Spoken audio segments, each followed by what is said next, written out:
Chapter 3 Books of Frame Entry. Sum number 7. Enter the following transaction in the journal of Manohar, who is dealing the textiles. 2018 March. ஒவ்வொரு டிரான்சாக்ஷனாக read பண்ணி எப்படி Journal போடுறதுன்னு பார்க்கலாம். இது sum பாருங்க. Unit 3ல sum number 7ல இந்த books of Manohar journal entries. First one is the date, particular LF, debit and credit. இந்த காலம் ஓபன் பண்ணிக்கணும். journal ஓபன் பண்ணும்போது 2018 மார்ச்னு ஹெட்டிங் போட்டுட்டேன் டேட்ல. அதுல first transaction Manohar started the business with cash rupees 60,000.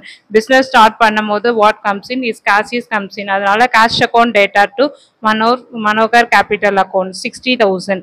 narration important, being started in business னு எழுதணும். Second one, purchased furniture for cash.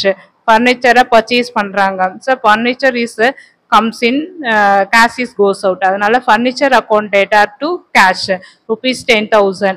purchases bought for cash. இது வந்து second date March 2nd. March 3rd என்ன டிரான்சாக்ஷன்னா bought goods for cash. Purchases பண்றாங்க. Goods purchases பண்ணும்போது purchases account டேட்டா to cash.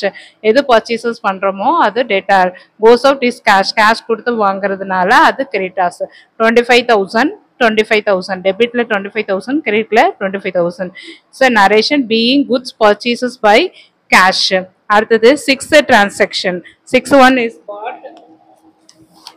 bought goods from Kamlesh on credit கடனுக்கு வாங்குறாங்க. so purchases account data to Kamlesh account 15,000 is 15,000. so being the credit purchases பண்ணும்போது அது நேம்ல இருந்தா அது நேம் எழுதணும். so next என்ன கேஷ் கொடுத்து வாங்கியிருக்க மாட்டாங்க, அதனால இது credit purchases. next 8th date sold goods for cash. so sold பண்ணிருக்காங்க. goods sold பண்ணும்போது what comes in, see விற்கும் போது cash is comes in. அதனால cash account data to sales 28,000 being cash sales. next 10th entry sold goods to Hari on credit. sales வந்து credit sales பண்ணிருக்காங்க. Hari account data to sales account 10,000 being credit sales. next வந்து 14th dateல வந்து paid Kamlesh.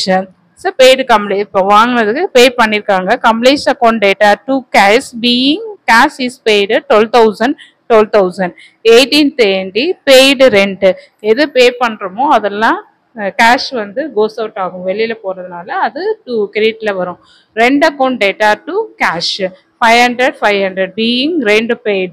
25 entry received from ஹரில இருந்து நம்ம receive பண்ணிருக்கோம். அப்போ what comes in is cash is comes in. Cash account டேட்டா to Hari's account.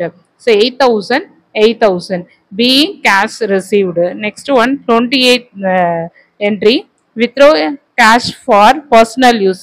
personal use ன்னு வந்தாலே drawings எழுதணும். அதனால drawing account data to cash 4,000 being withdrawn for personal use. இந்த ஜேர்னல் இதோட முடியுது. இந்த சேனலை சப்ஸ்கிரைப் பண்ணுங்க, லைக் பண்ணுங்க. தேங்க்யூ.